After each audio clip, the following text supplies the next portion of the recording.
कोट की municipal committee पारा 5 February Kashmir दिहाड़ी के हवाले से म्यूनसिपल ऑफिस का प्रेस क्लब ताईं रैली कढी वई। रैली की अगवाणी चीफ म्यूनसिपल ऑफिसर कमर जमा इंदड़ कई। रैली में मुदस्सिर कमर इंदड़, राजा अफजाल हैदर, अदनान कलवड़, आफ्ताब भुट्टो, हिदायतुल्ला चाचड़, सूफी जुल्कार, राना, बाबर अली राजपूत समेत म्यूनसिपल कमेटी के ऑफिसरन और मुलाजमन वॾे अंग में शिरकत कई।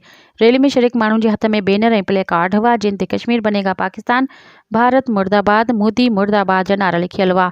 इन मौके ते चीफ म्यूनसिपल ऑफिसर कमर जमा इंदड़ चयो त अॼु सॼे मुल्क में कश्मीरियुनि सां यकजहती जो ॾिहाड़ो मल्हाए पियो वञे।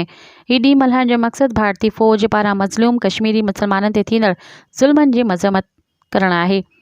पाकिस्तानी क़ौम कश्मीरी मुसलमाननि सां गॾु बीठल आहे। हुन चयो त कश्मीर पाकिस्तान जी शेर रग आहे ऐं को बि मुल्क पंहिंजी शेर रग खां सवाइ ज़िंदा नथो रही सघे।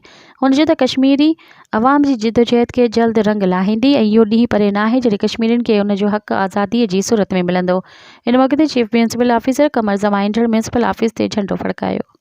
इंडिया गासबाना कब्ज़ो कयूं वेठी आहे, उन ॾिहाड़े जी यादि ताज़ा रखण ऐं उन जे इंडिया जे ज़ुल्म खे निजावर करण लाइ असां ही हर साल रैली कढंदा आहियूं। असां कश्मीरी भाइरनि खे इहो यकीन ॾियारणु चाहियूं था त चाहे हालात कहिड़ा बि हुजनि, पाकिस्तानी अवाम उन्हनि सां हमेशह गॾु आहे ऐं इंशा अल्लाह असां इंडिया खां कश्मीर खे आज़ादु कराए रहंदासीं। कश्मीरियुनि सां जेको ज़ुल्म थी रहियो आहे, पाकिस्तानी अवाम जेकी आहे उहा उन्हनि सां गॾु आहे हर मोड़ ते, हर वक़्त ते। ऐं इंडिया जेको ज़ुल्म करे रही आहे, पाकिस्तानी अवाम भरपूर उन खे जवाबु ॼाणे बि अथी ऐं इंशा हिकिड़े ॾींहुं पाकिस्तानी अवाम कश्मीर जेको कब्ज़ो कयल आहे इंडिया, उहो इंशा हिकिड़े ॾींहुं वापसि कराईंदी। पाकिस्तान ज़िंदाबाद। अॼु असां कश्मीरियुनि जे हक़ में म्यूनसिपल जे तरफ़ां रैली कढी आहे।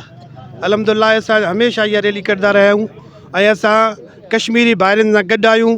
कल्ह बि गॾु हुयासीं, अॼु बि गॾु आहियूं। जेसि ताईं कश्मीर इंडिया जे गासिब मां आज़ादु न थींदो, एसि ताईं असां कश्मीरियुनि सां गॾु आहियूं ऐं इंशा अल्लाह गॾु रहंदासीं। मज़ीद ख़बरनि ऐं तफ़सीलात लाइ विज़िट कयो असांजी वेबसाइट www.awamiNewsHD.com ऐं ॾिसंदा रहो अवामी न्यूज़ HD।